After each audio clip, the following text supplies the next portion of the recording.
Good evening. Hello dear students, how are you. आज की class में हम लोग पढ़ने वाले हैं मैट्रिसेस। अब मैट्रिसेस क्या होता है ये बात पहले हम समझा देते हैं कि मैट्रिसेस है क्या। ठीक है, पहले मैट्रिक्स की हम डेफिनेशन देखेंगे और उसके बाद फिर उसकी स्टडी करने वाले हैं। तो पहले देखते हैं, फर्स्ट ऑफ ऑल इसका इंट्रोडक्शन देखते हैं। मैट्रिक्स क्या है। Matrix is a function that consist of any order rectangular array of numbers. That numbers in the array are called the entries of the element of the matrix. The horizontal array of the element in the matrix is called the row, and the vertical array of the element are called the columns. If a matrix has m rows and n columns, then it is known as a matrix of order m cross n। ये तो इसकी proper एक definition हो गई। और इसको बहुत shortcut में इसकी डिफिनेशन को आपने देखना हो, आपको बोलना हो तो आप बोल सकते हैं एक लाइन में, the rectangular arrangement of the object is called the matrix. Matrix का जो रेक्टेंगुलर अरेंजमेंट होता है उसे हम बोलते हैं ऑब्जेक्ट का जो रेक्टेंगुलर अरेंजमेंट होता है, this is called the matrix, उसे हम मैट्रिक्स बोलते हैं।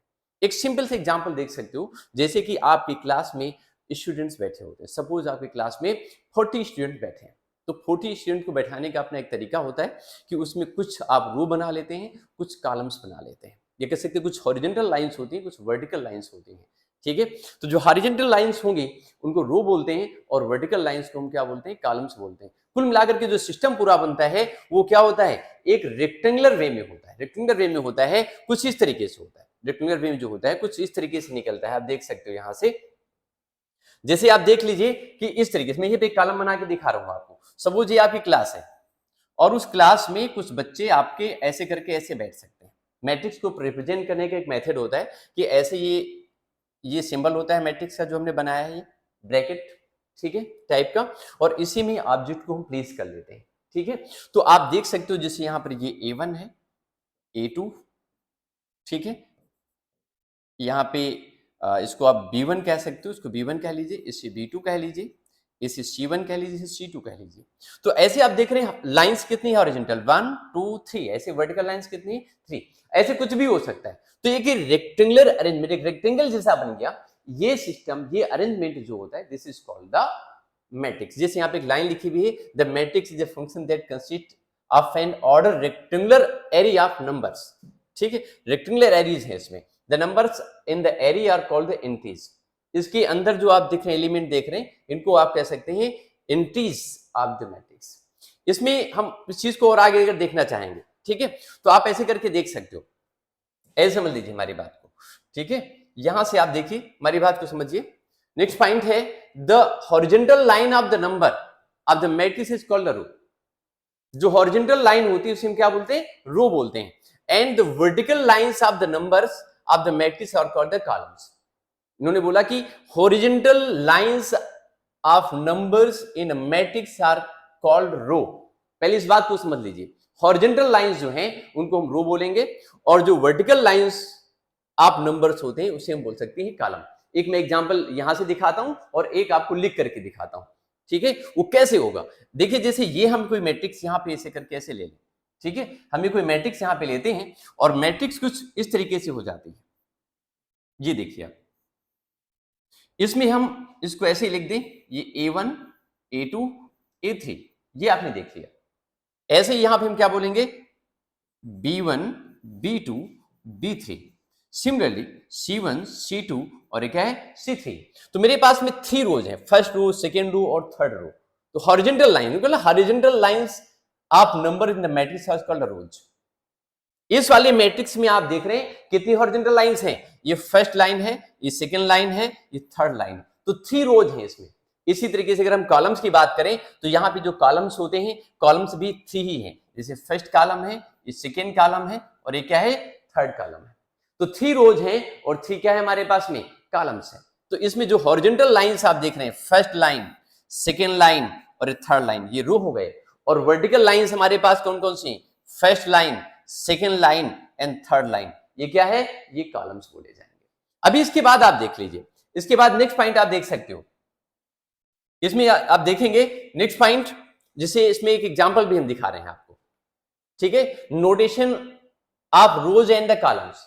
कॉलम्स और रो का नोटेशन क्या है, उसको देख लेना है आपको। उसको देखने के लिए हम क्या करेंगे, जैसे ये हमने यहाँ पे मैट्रिक्स देखा हुआ है, ये देखा, ये मैट्रिक्स बनी हुई है, ठीक है, तो मैट्रिक्स से सिंबल है ये, मैट्रिक्स से सिंबल आप ऐसे ये वाला ब्रैकेट बना करके ऐसे भी दिखा सकते हैं प्रॉपर वे में, आप मैट्रिक्स को ऐसे भी दिखा सकते हैं, ऐसे दिखा दिया आपने, ये ऐसे दिखा सकते हैं, या फिर इसमें जैसा इन्होंने बनाया हुआ ऐसे भी दिखा सकते हैं, नो प्रॉब्लम, आप किसी भी तरीके से नोटेशन दिखा सकते हैं। तो उसके अंदर वह नोटेशन आप रोज एंड कॉलम लिखा हुआ है, रोज मतलब हॉरिजॉन्टल लाइंस, जैसे 1 2 3 ये हॉरिजॉन्टल लाइन R1 हो गई, ऐसे ही 3 0 एंड 2 ये लिखा हुआ है, ये सेकंड रो हो गई, 5 6 एंड 7 ये थर्ड रो हो गई, और ऐसे इसमें कॉलम्स लिखे हुए हैं, फर्स्ट कॉलम में क्या है 1 3 और 5 है, सेकंड कॉलम में क्या है 2 0 एंड 6 है, और थर्ड कॉलम में कितना है 4 2 एंड 7 दिया है। तो ये फर्स्ट कॉलम हुआ, ये सेकंड कॉलम, और एक है थर्ड कॉलम। ऐसे ही ये लाइन फर्स्ट रो है, ये सेकंड रो है, और ये क्या है थर्ड रो है, ये फर्स्ट कॉलम, सेकंड कॉलम, और ये क्या हो गया थर्ड कॉलम हो गया। तो आप इस तरीके से उसको नोटेशन रो और कॉलम का रिप्रेजेंट कर सकते हैं। मैंने आप पीछे ही बताया था और यहाँ बता दूं, जैसे यहाँ पे आपको एलिमेंट लिखी 1 2 3, ये लिख दिया आपने 4 5 -6 -7 8 और 9 ऐसे करके। तो आप ये देख रहे हैं इसमें हॉरिजॉन्टल लाइंस, ये फर्स्ट सेकंड थर्ड, ये थर्ड रो हो गई, ऐसे थर्ड कॉलम भी हो सकता है, ये 1 2 और ये क्या है हमारे पास में 3, ये थर्ड 3 कॉलम से 3 रोज हैं और हमारे पास में 3 कॉलम्स हैं। इसके बाद अब हम आगे इसमें देखने वाले हैं नेक्स्ट पॉइंट हम चेक करेंगे यहां से। देखिए अगला पॉइंट हमारे पास में क्या है, ऑर्डर ऑफ द मैट्रिक्स। अब किसी मैट्रिक्स के ऑर्डर को रिप्रेजेंट आप कैसे करते हैं, how can represent the order of the matrix, किसी मैट्रिक्स के ऑर्डर को रिप्रेजेंट कैसे कर सकते हैं। जैसे हम एक एग्जांपल लिखते हैं यहाँ पे और फिर हम इसमें एक आपको ऑर्डर को रिप्रेजेंट करके दिखाते हैं। जैसे आप देख सकते हो एक मैं मैट्रिक्स लिख रहा हूं और उसमें आपको दिखाऊंगा कि उसमें इसका ऑर्डर क्या हो रहा है मैट्रिक्स का। विल सी लाइक दिस, कुछ इस तरीके से लिखेंगे। जैसे ये आप देखिए एक मैट्रिक्स में लिख रहा हूं, अब आप देखिए जैसे मैंने यहां पे लिखा 1 2 3, ये 4 5 6 7 8 एंड 9 ऐसे लिख लिया।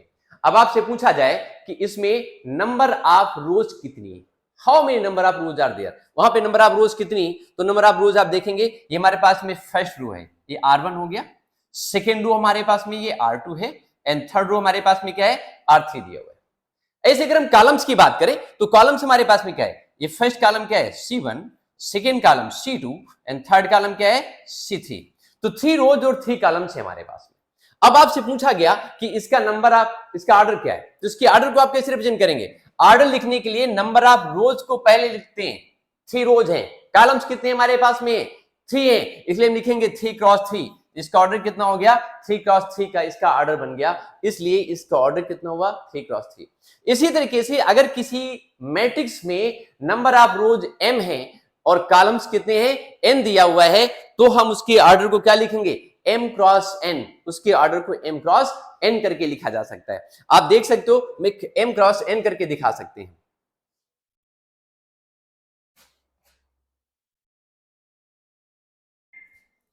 तो बच्चों हम पढ़ रहे थे इसमें ऑर्डर ऑफ मैट्रिक्स, किसी मैट्रिक्स के ऑर्डर को आप कैसे रिप्रेजेंट कर सकते हो, how can represent the order of matrix. मैंने अभी आपको बताया यहां से, जैसे सपोज आप यहां से देख लीजिए आपकी मैट्रिक्स में m रोज हैं और n कॉलम्स हैं, तो m रोज और n कॉलम्स के केस में अगर आपसे पूछा जाए कि इसका ऑर्डर आप क्या है, ठीक है, तो matrix with m rows and n columns is said to be of order m cross n, तो इसके ऑर्डर को हम क्या बोलेंगे m क्रॉस n बोलते हैं। अगर किसी मैट्रिक्स में नंबर ऑफ रोज m है, नंबर ऑफ कॉलम्स n दिए हुए हैं, तो हम ये कह सकते हैं कि उसका ऑर्डर कितना है m क्रॉस n है। जैसे हम एक एग्जांपल यहां लेकर के देख ले रहे हैं, एग्जांपल लेकर के आप देख लीजिए, ठीक है, वो आपको समझ में आ जाएगा। And read it as m by n, इसको हम m by n बोलेंगे या m क्रॉस n भी बोल सकते हैं, ठीक है, आप देखिए उसको हम m क्रॉस n भी बोल सकते हैं। मैं एक एग्जांपल लेकर के यहां पे दिखा रहा हूं आपको, ठीक है, एक एग्जांपल देखेंगे तो जल्दी से समझ में आ जाएगी आपको चीजें, ठीक है। एक एग्जांपल देखते हैं, एग्जांपल क्या है, जैसे मैं एक मैट्रिक्स लिख दे रहा हूं आपके सामने, देखिए एक मैट्रिक्स लिख रहा हूं और फिर आप बताइए मुझको। सपोज इसमें हम एक मैट्रिक्स में ये मैंने 1 लिया, फर्स्ट रो है 1 2 एंड 3 4 5 6 ऐसे 7 8 और 9 लिखा। अब आपसे पूछा जाए कि इस मैट्रिक्स में नंबर ऑफ रोज कितनी, तो ऑब्वियसली आप बता दोगे कि फर्स्ट रो है R1 है, ये R2 है, और ये क्या है, R3 है, ये R3 है। ऐसे ही नंबर ऑफ कॉलम हमारे पास पूछे जाएं तो ये C1, ये C2 और ये क्या है, C3, ये C3 है। नंबर ऑफ कॉलम कितने हैं, 3 है। तो M रोज होनी चाहिए, N कॉलम्स होने चाहिए। जैसे इसमें 3 रोज हैं और क्या है, 3 कॉलम्स हैं, तो नंबर ऑफ रोज को हम पहले लिखते हैं, नंबर ऑफ कॉलम को हम बाद में लिखते हैं। अगर हम आपसे पूछें कि इसका ऑर्डर कितना है तो इसका ऑर्डर आप क्या लिखेंगे, 3x3। ये 3x3, जैसे नंबर ऑफ रोज को M को हमने पहले लिखा हुआ है, नंबर ऑफ कॉलम्स को हमने बाद में लिखा हुआ है। तो यहाँ पर नंबर ऑफ रोज कितने हमारे पास में, 3 हैं, नंबर ऑफ कॉलम्स कितने हैं, 3 हैं, तो 3x3 का हो गया। अब इसके बाद में हम एक बात और भी देख सकते हैं। दूसरी बात क्या देख सकते हैं, एक एग्जांपल और लेकर के देख सकते हैं। जैसे इसमें 3x3 की ऑर्डर की थी, ये ऑर्डर चेंज भी हो सकता है। कैसे चेंज हो सकता है वो हम आपको एग्जांपल से समझा रहे हैं। देखिए एग्जांपल से हम आपको समझा रहे हैं कि ये कैसे चेंज हो सकता है। एक और एग्जांपल लेकर के हम आपको दिखा दे रहे हैं, ठीक है, कि ये आपका इसका ऑर्डर चेंज कैसे हो सकता है। जैसे आप इसमें ये लिख लीजिए, ये मैट्रिक्स बना लिया आपने, इसमें लिखा है 1 2 3 4 5 6 7 और 8। अब आप बताइए इसका ऑर्डर कितना है, बता सकते हैं? इसका सिंपल सा आप देख सकते हो कि रोज कितनी है, अर्जेंटल रोज, ये फर्स्ट रो R1 है, second row this is R2 and third row R3 and fourth row कितनी हो गई, ये R4 हो गई। इसमें 4 रोज हैं। कॉलम्स की अगर हम बात करें तो कॉलम्स कितने हैं हमारे पास में, देख सकते हो आप, कॉलम इसमें फर्स्ट है, ये कितना है C1, ये कितना है C2। रोज हमारे पास में 4 है इसमें, लेकिन कॉलम्स कितने हैं, केवल 2 हैं। नंबर ऑफ रोज 2 है, नंबर ऑफ कॉलम्स कितने, 4 दिए हुए हैं। इट मींस ये क्या हो गया, it means it's order is called 4x2। ये 4x2 की, यानी M इसमें कितना है, M इसमें 4 है और N इसमें कितना दिया है, 2 दिया हुआ है। तो इस मैट्रिक्स का जो ऑर्डर हुआ वो कितना हुआ, 4x2। ये 4x2 के ऑर्डर की एक मैट्रिक्स आपने बना दिया। अभी इसके बाद नेक्स्ट पॉइंट हम देखने वाले, एग्जांपल इसके हम और दिखाएंगे अब आपको। इसमें नंबर ऑफ रोज ज्यादा की थी, कॉलम्स कम किए थे। एक एग्जांपल में हम आपको और बताएंगे कि नंबर्स में आप नंबर ऑफ रोज ज्यादा कम होंगी और कॉलम्स कैसे होंगे, ज्यादा होंगे। जैसे आप देख लीजिए, देखिए एक एग्जांपल से हम और देख लेते हैं। एक we will take one more example. जैसे एक मैट्रिक्स हम आपको इस तरीके से बना करके दिखा दें, 1 2 3 और ये 4 5 एंड 6 ऐसे लिखा हुआ है। अब आपसे पूछे नंबर ऑफ रोज इसमें कितनी, तो आप सिंपली बता दोगे कि 1 2 3 ये फर्स्ट रो हमारे पास में है R1, ये सेकंड रो कितनी हो गई, R2 हो गई। कॉलम्स कितने हैं, now the if you see the columns then C1 C2 and C3 and 3 हमारे पास में कॉलम्स है। तो इसके नंबर ऑफ रोज कितने हैं, 2 हैं और कॉलम्स कितने हैं, 3 दिए हुए हैं। So it means it's order will be 2x3। इसका ऑर्डर कितना हुआ, 2x3 का निकल आया। ठीक है, तो इस तरीके से आपने देखा कि ये हमारे पास में क्या है, ये मैट्रिक्स का ऑर्डर हो गया, इसे लिखा जाता है।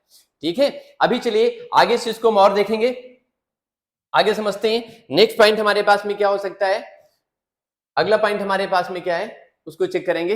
इसमें नोट करना है, impact from the previous matrix is noted bye AIJ M×N। इस पॉइंट को, इस इंपॉर्टेंट पॉइंट को समझना है आपको। किसी भी मैट्रिक्स को अगर आपको रिप्रेजेंट करना है तो मैट्रिक्स को रिप्रेजेंट करने का जो ऑर्डर हमारे पास में होता है, मेथड होता है, वो रिप्रेजेंट करने के लिए किसी कैपिटल लेटर से रिप्रेजेंट कर सकते हैं। इंग्लिश अल्फाबेट के किसी भी कैपिटल लेटर से आप मैट्रिक्स को रिप्रेजेंट कर सकते हो। जैसे उसका लिखने का सही तरीका होता है A = AIJ M×N। इसका मतलब क्या है, इसका मतलब समझ लीजिए। जैसे ये मैट्रिक्स हम देख रहे हैं, एग्जांपल लिख रहा हूं मैं यहां पे, सीधे ये लिखा मैंने, ये 1 2 3 एंड 4। अब आपसे पूछे इसका ऑर्डर कितना है, तो इसका ऑर्डर लिखने का तरीका है, इसमें 2 रोज हैं, ये R1 है, इधर कितना है, ये R2। ऐसे कॉलम्स कितने हैं हमारे पास में, C1, ये कितना है, C2 दिया हुआ है। ये नंबर ऑफ कॉलम C1 और C2, 2 कॉलम्स हो गए हमारे पास। इसका ऑर्डर हम आपसे पूछेंगे तो आप ऑब्वियसली बता दोगे 2x2 इसका ऑर्डर हो गया। लेकिन अगर इस तरीके से रिप्रेजेंट करना है तो किसी मैट्रिक्स को रिप्रेजेंट करते हैं इंग्लिश अल्फाबेट के किसी भी कैपिटल लेटर से। A जैसे मैट्रिक्स A = इतना, ठीक है, आपने लिखा A = और उसका ऑर्डर कितना है, 2x2 का दिया हुआ है। तो इसको रिप्रेजेंट आप कैसे करेंगे, मैट्रिक्स A = मैट्रिक्स A = और इधर क्या लिख रहे हैं आप इसमें, ये AIJ और ये M×N लिखा हुआ है। तो यहां पे क्या लिख देंगे आप, 2x2 लिख देंगे। कितना लिख देंगे, 2x2। 2 क्रॉस 2 का मतलब हुआ नंबर ऑफ रोज भी 2 हैं और कॉलम्स कितने भी हैं हमारे पास में 2 दी हुई है। 2 क्रॉस 2 दिया हुआ है, अगर इसमें 2 क्रॉस 2 के मैट्रिक्स को आपको फॉर्म करना पड़े, लिखना हो, तो उसके एलिमेंट्स को आप रिप्रेजेंट कैसे करोगे? Then this matrix can be written like this, कुछ इस तरीके से लिख सकते हैं आप, ए आई जे, आई का मतलब होता है नंबर ऑफ रो, जे का मतलब कितना होता है नंबर ऑफ कॉलम, और इसमें ऑर्डर दिया है 2 क्रॉस 2, उसको आपको लिखना है, उसके एलिमेंट्स को आप कैसे लिखोगे? तो उसे लिखने आप क्या लिखेंगे? ए 1 1 यानी first row I equal to 1 और जे इक्वल टू 1 है, ए 1 1। फिर दूसरा क्या है? ए 1 2, ए 1 2, ऐसे क्या लिखेंगे आप? ए 2 1, और क्या लिखेंगे इसको? ए 2 2। 2 क्रॉस 2 की ऑर्डर की मैट्रिक्स हो गई है, ये मैट्रिक्स हो गई 2 क्रॉस 2 के ऑर्डर की। और यही मैट्रिक्स अगर हमारे पास में, ध्यान रखना इस बात को, इसमें ए आई जे लिखा हुआ था 2 क्रॉस 2, यानी मतलब नंबर ऑफ रोज कितने हैं? 2, कॉलम्स कितने हैं? 2 हैं। समझ गए? इसका मतलब हुआ first row first column, first row second column, second column से ऊपर नहीं जाना क्योंकि इसमें कॉलम्स कितने? 2 दिए हुए हैं। उसी तरीके से नंबर ऑफ रोज भी हमारे पास में 2 हैं, नंबर ऑफ रोज भी कितनी है? 2 हैं। तो A21, A21 and A22, number of रोज भी 2 हैं, कॉलम्स भी कितने हैं? 2 हैं। 2 के ऊपर नहीं जाना, नंबर ऑफ रोज भी 2 हैं, कॉलम्स भी 2 हैं, इसलिए इसको ऐसे लिख सकते हैं। एक एग्जांपल इसका और देख लीजिए, जैसे एक मैट्रिक्स को आपको रिप्रेजेंट करना है, ए I J, A equal to, इसको हटाइए जरा एक मिनट, हाँ, ये मैट्रिक्स लिखी है, सपोज ये 2 क्रॉस 3 के मैट्रिक्स लिखनी है, रिप्रेजेंट करनी है आपको। तो 2 क्रॉस 3 के मैट्रिक्स को रिप्रेजेंट करना है, उसके एलिमेंट को आपको लिखना है। तो उसके एलिमेंट को आप क्या लिखोगे? कैसे लिखोगे? ए इक्वल टू, और 2 क्रॉस 3 मींस कितना हुआ? आप देखिए, ए 1 1, 2 रोज हैं, 2 रोज से ज्यादा नहीं होने चाहिए, कॉलम्स 3 होने चाहिए, कॉलम 3, रोज कितनी है? रोज हमारे पास में 2 है, कॉलम्स कितने? 3 है। तो फर्स्ट एलिमेंट कितना हुआ? ए 1 1, ए 1 2, और कॉलम्स 3 हैं, तो ए कितना हो जाएगा? ए 1 3, कॉलम 3 तक चला गया। रोज 2 से ज्यादा नहीं होनी चाहिए, ए 2 1 एंड ए 2 2 और ए 2 3। ये आप देख रहे हैं यहाँ पे थोड़ा सा पास पास लिखा हुआ है, बट आप समझदार हैं। ए 1 1, ए 1 2, ए 1 3, ए 2 1, ए 2 2 एंड ए 2 3। तो ये आपने क्या देख लिया? इस तरीके से आपने मालूम कर लिया इसमें कि इसका ऑर्डर कितना हो रहा है? 2 क्रॉस 3 का ऑर्डर इसका हो रहा है। अभी इसमें नेक्स्ट पॉइंट पे चलते हैं, अगले पॉइंट पे देखते हैं उसमें क्या है। नेक्स्ट पॉइंट हमारे पास में क्या है उसको चेक करेंगे हम। Where 1 is less or equal to I, less or equal to M, इसमें से जो आई की वैल्यू है वो 1 से कम नहीं हो सकती, 1 से ज्यादा होगी, और m के इक्वल रहेगी या फिर उससे कम रहेगी। वैसे ही जो j है वो भी आप देख रहे हैं, उसकी वैल्यू, i की वैल्यू जो होगी वो, जैसे किसी मैट्रिक्स A है, कोई मैट्रिक्स आपको दी है A, और मैट्रिक्स A में क्या गिवन है? मैट्रिक्स A का ऑर्डर कितना दिया हुआ है? m क्रॉस n का ऑर्डर दिया है इसका मैट्रिक्स का। तो नंबर ऑफ रोज m से ज्यादा नहीं हो सकती, यानी जो i की वैल्यू m से ज्यादा नहीं हो सकती और 1 से कम नहीं हो सकती, क्योंकि 0 रो हो नहीं सकती। वैसे जो n की वैल्यू है वो n की वैल्यू भी, जो नंबर ऑफ कॉलम्स हैं वो भी n से ज्यादा नहीं हो सकते हैं। अभी इसमें हम नेक्स्ट पॉइंट पढ़ने वाले हैं। नेक्स्ट पॉइंट हमारे पास में क्या है, चलिए देखते हैं। नेक्स्ट, अब इसमें आता है expanded form of A I जे। देखिए जैसे A11 आप देख रहे हैं, सबसे पहला एलिमेंट क्या होता है? A11। सेकेंड क्या होता है? सेकेंड आप पढ़ सकते हैं, इसमें expanded form of A I J M cross N लिखा हुआ है, इसको एक्सपेंड करके आपने लिखना है। तो फर्स्ट एलिमेंट, अगर इसमें हम i इक्वल टू 1 डालेंगे, j इक्वल टू 1 डालेंगे तो A11 निकल आएगा, ठीक है। और सेकेंड देखते हैं, सेकेंड क्या निकल सकता है? सेकेंड मैं लिख दे रहा हूं यहाँ पे, ए आप इसमें लिख सकते हो, कुछ भी लिख सकते हैं आप उसमें। सेकेंड आप क्या लिख सकते हो? A12, first row second column. ऐसे ही थर्ड क्या लिख सकते हैं? A13 and so on. Last में क्या लिख सकते हैं? A1, ये 1 रहेगा,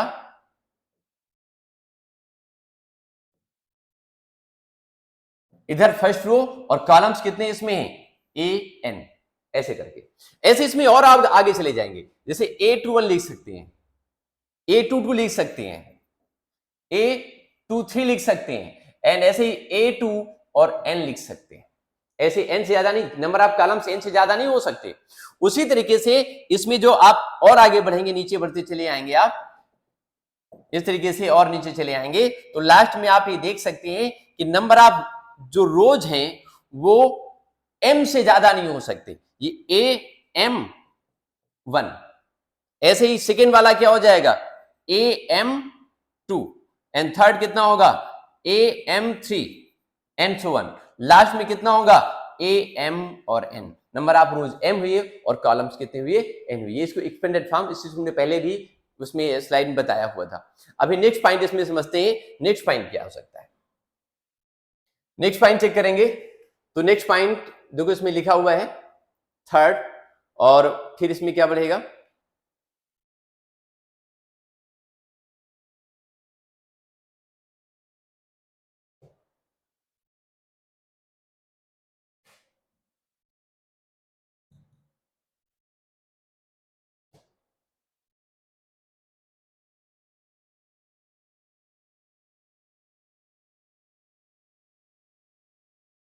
अब आता है अगला पॉइंट हमारे पास में types of matrix. Type of matrix में सबसे पहले आता है इसमें स्क्वायर मैट्रिक्स। क्या आएगा सबसे पहले इसमें आता है स्क्वायर मैट्रिक्स। ये स्क्वायर मैट्रिक्स क्या है? स्क्वायर मैट्रिक्स की अगर हम बात करें, स्क्वायर का मतलब जिसमें किसी स्क्वायर की जो लेंथ और ब्रेथ क्या होती है, किसी रेक्टेंगल की अगर लेंथ और ब्रेथ इक्वल हो जाती है तो स्क्वायर मैट्रिक्स स्क्वायर हो जाता है वो। तो उसी तरीके से अगर इन एनी मैट्रिक्स, किसी भी मैट्रिक्स में नंबर ऑफ रोज और नंबर ऑफ कॉलम्स इक्वल हो जाते हैं, then this is called the square matrix. Square matrix, a matrix is said to be the square matrix if the number of rows if the equal to is equal to the number of columns।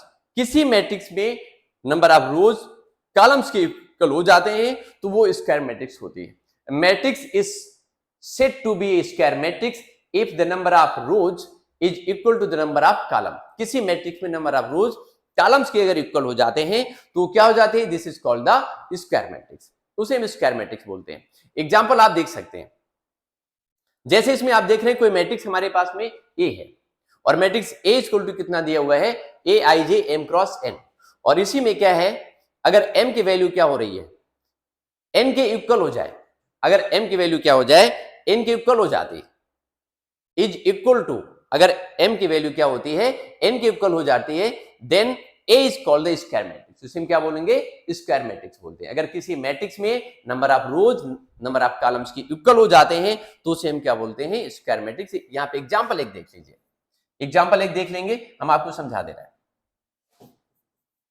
जैसे एक matrix ने लिखा ए, और इस matrix को अगर हम आपसे देखें तो दिखाएं आपको, ये लिखा है ए बी सी एंड ये डी हो गया।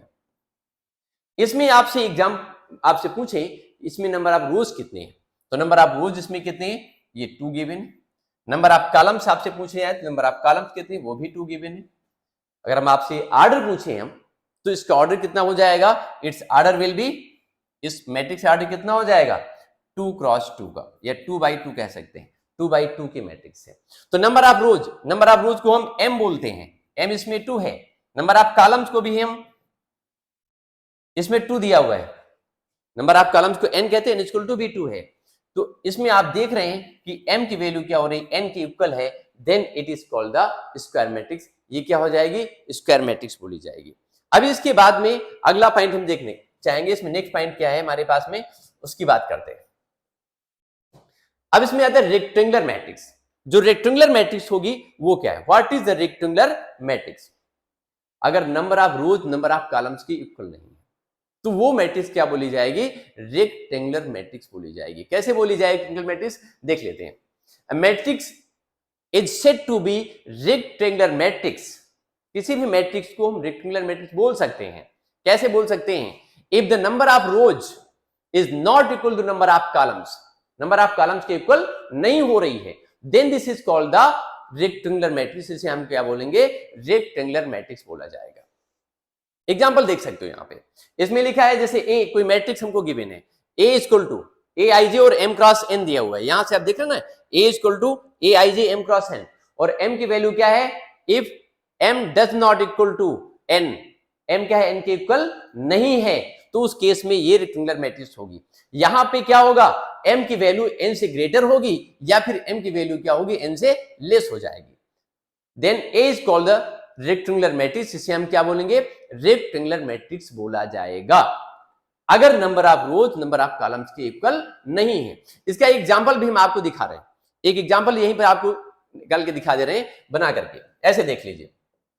जैसे एक एग्जांपल मैंने लिया, suppose we have a matrix A, एक मैट्रिक्स हमारे पास में है, इसमें हमने कुछ इस तरीके से एलिमेंट लिखे, 1 यहां पे पूरा शो कर दीजिए, 1 2 3 4 5 एंड 6। अब आप देख रहे हो कि ये रेक्टेंगुलर मैट्रिक्स है या नहीं है। इसमें आप देख रहे हैं नंबर ऑफ रोज कितनी है, ये R1 है और ये क्या है, R2 है, 2 रोज है हमारे पास में। ऐसे कॉलम्स की बात करें तो एक कॉलम हमारे पास में ये C1 है, ये C2 है और ये क्या है, C3 है। तो ऑब्वियसली नंबर ऑफ रोज कितने हैं हमारे पास में, केवल 2 है, कॉलम्स कितने हमारे पास में, 3 दी हुई है। तो इसका ऑर्डर कितना हो गया, इट्स ऑर्डर इज 2 क्रॉस 3, इसका ऑर्डर कितना हुआ, 2 क्रॉस 3 हो गया, इसका ऑर्डर 2 क्रॉस 3 हुआ, यानी ये रेक्टेंगुलर मैट्रिक्स है। इस केस में आप देख रहे हैं कि जो m की वैल्यू है, number of rows is less than to number of columns, वो n से कम है। m की वैल्यू या तो n से कम होगी या फिर m की वैल्यू क्या होगी, n से ज्यादा होगी, एक ही चीज तो हो सकती है। तो यहाँ पे m की वैल्यू नहीं, नंबर ऑफ रोज के नंबर ऑफ कॉलम से क्या है, कम है। उसी तरीके से अगर हम देखें, एक और एग्जांपल देखिए, ये आप देख रहे हैं ये रेक्टेंगुलर मैट्रिक्स है, इसमें m n से कम है, और हम दूसरा एग्जांपल लेते हैं जिसमें m की वैल्यू क्या हो सकती है, n से ज्यादा हो सकती है, इसी को चेंज कर ले रहे हैं, या तो इसको भी हटा दीजिए, इसको हटा दीजिए। अब सेकेंड मैट्रिक्स ने यहां पे ले लिया कोई, सपोज ऐसे लिया और कुछ इस तरीके से 1 2 3 4 5 एंड 6। अब आप इसमें पूछा जाए आपसे कि m की वैल्यू कितनी है, तो नंबर ऑफ रोज गिन लीजिए, ये R1 R2 और ये क्या हो गया, R3। नंबर ऑफ रोज कितनी हमारे पास में, 3 है, मींस m इक्वल टू कितना हुआ, 3। नंबर ऑफ कॉलम्स को चेक कर लेते हैं, ये C1 है, ये कितना है, C2 है, तो नंबर ऑफ कॉलम्स कितने हमारे पास में है, ये 2 दी हुई। तो m की वैल्यू अब क्या हुआ, n से ज्यादा हो गई। अगर m की value, if m is greater than n, m की वैल्यू क्या हो रही है, n से ज्यादा हो रही, तो इस केस में क्या हो गया, ये आपकी रेक्टेंगुलर मैट्रिक्स हो जाएगी। ठीक है, आप इसमें देख रहे हैं नंबर ऑफ रोज ज्यादा है, नंबर ऑफ कॉलम्स क्या है, कम है, तो ये बन गई रेक्टेंगुलर मैट्रिक्स। अभी इसके बाद में अगला पॉइंट समझते हैं। ये बात आई थिंक सबको समझ में आ गई होगी। अगला पॉइंट देखते हैं, चेक करते हैं, नेक्स्ट पॉइंट क्या है, प्रिंसिपल डायगोनल। अब ये प्रिंसिपल डायगोनल क्या होता है, प्रिंसिपल डायगोनल की हम बात करेंगे। प्रिंसिपल डायगोनल अगर हम बात करें तो प्रिंसिपल डायगोनल क्या होता है, एक्चुअल में जो प्रिंसिपल डायगोनल की बात की जाएगी तो principal diagonal is possible only in the square matrix. जो प्रिंसिपल डायगोनल होता है वो केवल स्क्वायर मैट्रिक्स में ही पॉसिबल होता है, और कहीं पॉसिबल नहीं होता है। Principal diagonal is possible only in the square matrix. जैसे यहां पे लिखा हुआ है a equal to aij n cross n, n cross n या m क्रॉस n, कुछ भी लिख सकते हैं आप। ये प्रिंसिपल डायगोनल केवल स्क्वायर मैट्रिक्स में ही possible. Is square matrix of order n, then line joining the first element of first row and the last element of the last row is called the principal diagonal of a matrix. किसी matrix के को principal diagonal बोलेंगे। Hence aij is an element of the diagonal. Example देख सकते हो यहां पे आप कैसे, जैसे ये एक मैट्रिक्स हमारे पास में बन गई है और इसमें आप देख सकते हो, ये आप देख रहे हैं, एक हमने यहां पे एग्जाम्पल लिया हुआ है और इस एग्जाम्पल को आप मैट्रिक्स नाम भी दे सकते हैं, ए लिख सकते हैं यहां पे। ठीक है, तो आप देख रहे हैं 2 3 -1 5 4 एंड 2 1 2 एंड 3। जैसे इसमें डिफिनीशन में लिखा हुआ है, इसमें क्या लिखा गया है, इसमें आप देख रहे हैं, इसमें लिखा है, इसमें डिफिनीशन में is the square matrix of order n, then the line joining the first element, ये फर्स्ट एलिमेंट कौन सा है इसका है, ये 2, the first element of the first row, first row के फर्स्ट एलिमेंट को, and the last element of the last row, last row के लास्ट एलिमेंट को जो लाइन ज्वाइन कराते हैं, यानी ये वाली line, this is called the principal diagonal. इसे हम क्या बोलेंगे, प्रिंसिपल डायगोनल बोलते हैं। और ये कहां पर पॉसिबल है, this is possible only in the, ये कहां पर पॉसिबल है, only in the square matrix, केवल स्क्वायर मैट्रिक्स में ही पॉसिबल है। जैसे आपने यहां पर देखा, ये स्क्वायर मैट्रिक्स में ही पॉसिबल थी। अब इसमें हम और चीजें देख लेते हैं, इसमें एक एग्जांपल देकर के हम अपनी ओर से देख लेते हैं। Suppose we are taking an example, matrix A is here, हमारे पास मैट्रिक्स नहीं लिया, छोटा 2x2 का एग्जांपल लेते हैं, जैसे लिया 1 2 3 एंड 4, ये हमने ले लिया। अब इससे पूछा जाए कि प्रिंसिपल डायगोनल क्या है, then how can represent the principal diagonal here, तो कैसे रिप्रेजेंट करेंगे आप, दिस इज वेरी इजी, आप इसको दिखा सकते हो कुछ इस तरीके से, जो ये चीज देख रहे हैं, ये चीज देख रहे हैं, ये आप देख रहे हैं, ये पूरी तरह से प्रिंसिपल डायगोनल है। आप देखेंगे, एक मिनट भाई,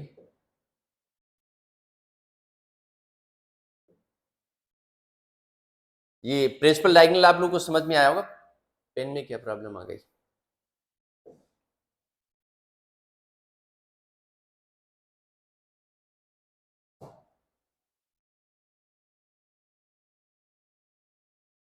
जस्ट वेट, प्रिंसिपल डायगोनल,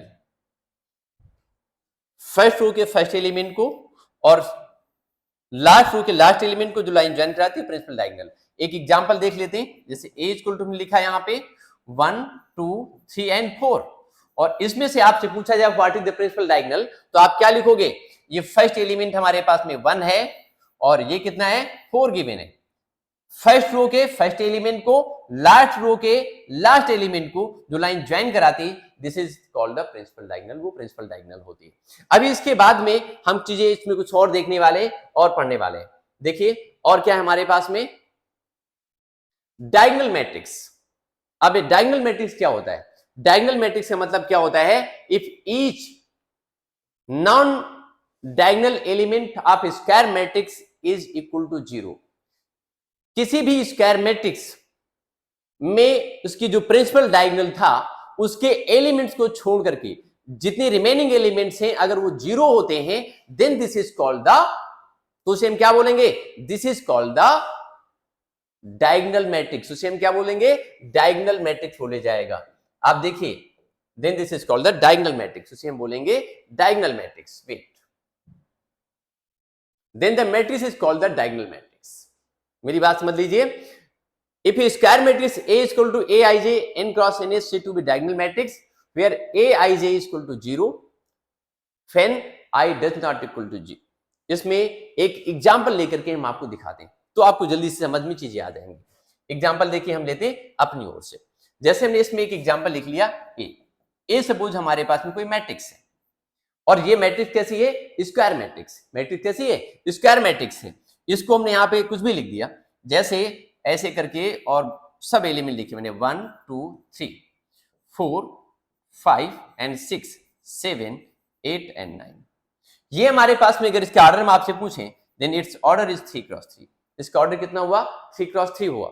लेकिन ये डायगोनल मैट्रिक्स नहीं है, this is not a diagonal matrix. Diagonal matrix कब होगी, जब इसमें इसको हटा दो, इसको हटा दो, और इसको लिखा रहने दो भाई, ये हटा दो और ये हटा दो, ये और ये भी हटा दो, और यहां से ये हमने 9 लिखा हुआ था, इसको 9 लिखो। ये 3 क्रॉस 3 की ऑर्डर की मैट्रिक्स थी, इसमें बाकी सब 0 क्या हो जाए, 0 हो जाए। अब आप देखो, जो आपकी प्रिंसिपल डायगोनल था केवल वहां पर ही एलिमेंट लिखे हुए हैं, केवल वहीं पर एलिमेंट्स हैं और कहीं पर कोई एलिमेंट है ही नहीं, then this is called the diagonal matrix, उसे हम क्या बोलेंगे, डायगोनल मैट्रिक्स बोलते हैं। 1 5 and 9, this is called the diagonal matrix, ये डायगोनल मैट्रिक्स हो जाती है। मेरी बात फिर समझ लीजिए एक बार, अगर किसी स्क्वायर मैट्रिक्स में, in N E square matrix, 2 cross 2 की हो, 3 क्रॉस 3 की हो, 4 क्रॉस 4 की, कितने भी ऑर्डर की हो सकती है, उसमें प्रिंसिपल डायगोनल को छोड़ करके बाकी सारे एलिमेंट कैसे हो, 0 हो, जैसे हम यहां पर आपको दिखा रहे हैं, तो क्या होगा, then this is called the diagonal matrix, उसको हम डायगोनल मैट्रिक्स बोलेंगे। अभी आगे देखिए, then this is called the diagonal matrix। अब आगे देखिए आप नेक्स्ट, अब आता है स्केलर मैट्रिक्स। स्केलर मैट्रिक्स क्या होता है, if each non diagonal element of square matrix is 0, if each non diagonal element of square matrix is 0 and the diagonal element are equal to a scalar, और जिसके diagonal element हैं वो कैसे हो, scalar के इक्वल हो, then it is called a scalar matrix, इसको हम स्केलर मैट्रिक्स बोलेंगे। आप इसमें देख सकते हो, जैसे एक एग्जाम्पल हम लिख लें, यहां पर जो लिखा हुआ है इसकी थ्योरी से कम समझ में आएगा, लेकिन मैं एग्जाम्पल से आपको समझाऊंगा तो आप बहुत जल्दी से समझ में आ जाएगा। जैसे suppose we are taking an example, हम एक एग्जाम्पल ले रहे हैं। सपोज मैंने यहां पे एग्जाम्पल लिखा ए और एग्जाम्पल हमने ये लिखा कुछ इस तरीके से। अब देखना हमारी बात को, हमने स्क्वायर मैट्रिक्स लिया, सपोज हमने 3x3 की ही ले ली मैट्रिक्स। अब ये लिखा मैंने यहां पे, सपोज लिख दें के 0 and 0 0 k and 0 0 0 and k। Principal diagonal में, in the principal diagonal there is only a scalar number, वहां पर कोई एक स्केलर नंबर ही गिवन है और कुछ नहीं गिवन है, then this is called the, तो उसे क्या बोला जाएगा, स्केलर मैट्रिक्स बोलेंगे। जितने और भी एलिमेंट हैं वो सारे एलिमेंट जीरो हो रहे हैं, केवल प्रिंसिपल डायगोनल के एलिमेंट में एक सेम नंबर लिखा हुआ है, एक सेम स्केलर नंबर लिखा हुआ है, जैसे के लिखा गया, ठीक है, आप उसको ए बी सी कुछ भी लिख सकते हैं, एक स्केलर क्वांटिटी लिखी हुई है, then this is called the scalar matrix, इसको हम स्केलर मैट्रिक्स कहेंगे। आपने देखा यहाँ पे एक सेम नंबर लिखा हुआ है, जैसे के नंबर लिखा हुआ है, के स्केल लिखा हुआ है, इसको पी लिख सकते हैं आप, के लिख सकते हैं, क्यू लिख सकते हैं, कुछ भी लिख सकते हैं, एक्स और वाई कुछ भी लिख सकते हैं, तो वो स्केलर मैट्रिक्स हो जाएगा। This is called the scalar matrix, वो स्केलर मैट्रिक्स होगा। अभी देखते हैं नेक्स्ट पॉइंट हमारे पास में क्या है, अगला पॉइंट देखते हैं, जिसमें एग्जांपल जैसे दिया है 2 2 0 और 2 2 और 2 लिखा हुआ है, कोई नंबर भी हो सकता है, सेम 3 हो सकता है, 2 हो सकता है, 1 हो सकता है, कुछ भी नंबर लिखा जा सकता है, 1 पे तो आइडेंटिटी मैट्रिक्स हो जाएगा। खैर अब इसमें हम देखेंगे यूनिटी मैट्रिक्स, यूनिटी मैट्रिक्स को हम आइडेंटिटी मैट्रिक्स भी बोलते हैं, unity matrix is also called the identity matrix, इसको आइडेंटिटी मैट्रिक्स भी बोला जाता है। कैसे बोलते हैं आइडेंटिटी मैट्रिक्स, देखते हैं। If each non diagonal element of square matrix, किसी भी non zero non diagonal element is square matrix is equal to 0 and each diagonal element is equal to 1, then this is called the identity matrix और unity matrix. इसको हम क्या बोलते हैं, unity matrix और identity matrix. किसी भी square matrix में प्रिंसिपल डायगोनल जो होता है, उस प्रिंसिपल डायगोनल में हर एक एलिमेंट अगर 1 के इक्वल है तो वो यूनिटी मैट्रिक्स या फिर आइडेंटिटी मैट्रिक्स बोली जाएगी। जैसे हम एक एग्जांपल ले रहे हैं यहाँ पे, उस एग्जांपल को देख लीजिए। Suppose this is like this, ये कुछ इस तरीके से दी है, जैसे 1 0 0 0 1 0 0 0 और ये 1, ये क्या हो गया, this is called the identity matrix. ये क्या हो जाएगी, आइडेंटिटी मैट्रिक्स। यहाँ पे आप देख रहे हैं कि इसके इस प्रिंसिपल डायगोनल में सिर्फ 1 1 1 करके लिखा है और कुछ नहीं है, तो ये आइडेंटिटी मैट्रिक्स बोली जाएगी। This is called the identity matrix. अब ये 2 क्रॉस 2 के भी हो सकती है, दिस मैट्रिक्स इज आल्सो आप 2 क्रॉस 2 1 0 0 और 1। बहुत इंपॉर्टेंट पॉइंट है ये identity matrix, this is very important point. ये थोड़ा सा सही से नहीं बनी है, इसको थोड़ा सही से बनाओ भाई, ठीक है, ये हमने जो बनाया हुआ है थोड़ा सही नहीं बना है, इसको सही से बनाए। ये ए है, ये और ये 1 0 0 और ये क्या है, 1 है, तो this is called the identity matrix. आप देख रहे हैं इसकी प्रिंसिपल डायगोनल में सिर्फ 1 लिखा है, क्या लिखा हुआ है, 1, then this is the identity matrix. ये क्या हो जाएगी, आइडेंटिटी मैट्रिक्स होगी। अभी हम और आगे देखते हैं नेक्स्ट पॉइंट हमारे पास में क्या है। नेक्स्ट पॉइंट क्या है, इसमें जैसे डेफिनेशन लिखी हुई है, and each diagonal element is equal to unity, unity मतलब 1 के इक्वल, ठीक है, such matrix is called the unit matrix और आइडेंटिटी मैट्रिक्स। इसमें से आप देखेंगे A I J equal to 0 when I does not equal to J, और इसमें से ए आई जे इक्वल टू 1 दिया है सिर्फ। तो अभी इसके बाद में हमारे पास में क्या आता है, नेक्स्ट पॉइंट आता है नल मैट्रिक्स का। नल मैट्रिक्स का मतलब होता है if each element of any matrix is equal to 0, किसी भी मैट्रिक्स का हर एक एलिमेंट क्या हो जाता है, 0 के इक्वल होता है, then this is called the null matrix. उसे हम क्या बोलते हैं, नल मैट्रिक्स बोलेंगे। एग्जांपल आप देख सकते हैं, if each element of matrix is equal to 0, such matrix is called the null matrix or zero matrix and denoted by 0, उसको 0 से डिनोट करते हैं। आप ऐसे देख सकते हैं, एक एग्जांपल देख लीजिए इसका, मैं यहीं पे एग्जांपल निकाल के दिखा दे रहा हूं आपको। ये एग्जांपल हमारे पास में है, जैसे हमने ए लिखा एंड ए इक्वल टू क्या हमारे पास में है 1, सॉरी ये भी 0 होगा, ये भी 0, ये भी 0, ये भी 0।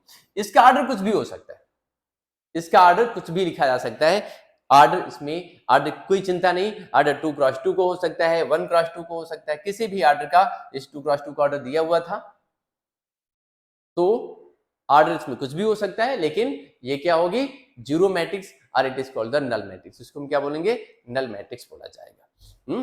अब देखिए इसको यहां सेट कर लेते हैं। आई थिंक ये बात समझ में आ गई होगी आप सबको। नेक्स्ट पॉइंट हमारे पास में क्या है, अब आता है इसमें रो मैट्रिक्स। रो मैट्रिक्स का मतलब होता है कि इसमें सिर्फ एक रो हो। रो मैट्रिक्स दिया हुआ है। रो मैट्रिक्स का मतलब होता है पूरे मैट्रिक्स में सिर्फ एक रो, नंबर ऑफ कॉलम कुछ भी हो सकते हैं, लेकिन number of rose only one. Number of rows कितनी होंगी, केवल 1 होंगे। आप देख लीजिए इसमें, जैसे दिया a matrix with only 1 row is called the row matrix. ये क्या होती है, केवल रो मैट्रिक्स होती है। Suppose I am taking example, हम यहाँ पे एक एग्जांपल ले रहे हैं, एक एग्जांपल ले रहे हैं। देखिए आप, सपोज हमने एक मैट्रिक्स ए लिखा और ए इक्वल टू हमारे पास में क्या है, थोड़ा सा बड़ा बन गया, ये इसको थोड़ा छोटा करके लिखना है। देखिए कुछ इस तरीके से, इसमें कुछ भी हो सकता है, नंबर ऑफ कॉलम्स कुछ भी हो सकते हैं, बट नंबर ऑफ रोज कितने रहेंगे, सिर्फ 1 रहेंगे। 1 2 3 एंड सो ऑन, कुछ भी हो सकता है इसमें, नंबर ऑफ रोज कुछ भी हो सकते हैं। ऐसे लिख सकते हैं, लास्ट में सपोज आपने कितने लिख दी, n लिख दिए, तो ये आप देख रहे हैं नंबर ऑफ कॉलम्स कुछ भी हैं, बट नंबर ऑफ रोज कितनी, 1, तो 1 क्रॉस n के ऑर्डर इसको लिखा जा सकता है। तो ये नंबर ऑफ, ये आपकी क्या हो गई, this is called the row matrix, ये रो मैट्रिक्स हो जाएगी। अब इसके बाद में हम देख सकते हैं इसी में कॉलम मैट्रिक्स को। कॉलम मैट्रिक्स देखेंगे तो कॉलम मैट्रिक्स हमारे पास में क्या है, उसको भी देख लेते हैं। कॉलम मैट्रिक्स में इसमें क्या होता है, नंबर ऑफ कॉलम केवल एक हो, नंबर ऑफ रोज कुछ भी हो सकता है। नंबर ऑफ रोज इसमें कुछ भी हो सकते हैं, बट नंबर ऑफ कॉलम कितने रहेंगे, इट विल बी ओनली 1, वो केवल 1 के इक्वल रहेगा, एक से ज्यादा नहीं हो सकता। Then this is called the, इसको क्या बोला जाएगा, कॉलम मैट्रिक्स। जैसे हम एक एग्जांपल ले लेते हैं, एक एग्जांपल हमने यहाँ पे लिया, आप देख लीजिए लाइक दिस, कुछ इस तरीके से, जैसे एक मिनट, यहां पे एग्जांपल लिख देते हैं कुछ इस तरीके से, 1 2 3, और भी आगे बढ़ सकते हैं, और यहां पे आप इसे देख रहे हैं, तो आप देख रहे हैं इसका ऑर्डर कितना हमारे पास में, 3 क्रॉस 1। नंबर ऑफ रोज यहां पर कुछ भी हो सकती थी, नंबर ऑफ रोज यहां पर कुछ भी हो सकती हैं, बट नंबर ऑफ कॉलम्स कितने हमारे पास में हो सकते हैं, केवल एक ही रहेगा। देन इस केस में क्या बोला जाएगा इसको, दिस इज कॉल्ड द, इसको क्या बोलेंगे हम, कॉलम मैट्रिक्स बोलते हैं। हमने आपको डेफिनेशन बताई, ठीक है, ये डेफिनेशन हो जाएगी। आई थिंक ये बात आपको समझ में आ गई होगी बच्चों। इसके बाद आगे की थ्योरी हम आपके नेक्स्ट क्लास में कवर करेंगे, ठीक है। आज की क्लास में इतना ही रखते हैं, नेक्स्ट क्लास में I will complete the whole theory of the matrix of class 12। Okay, thank you बच्चों।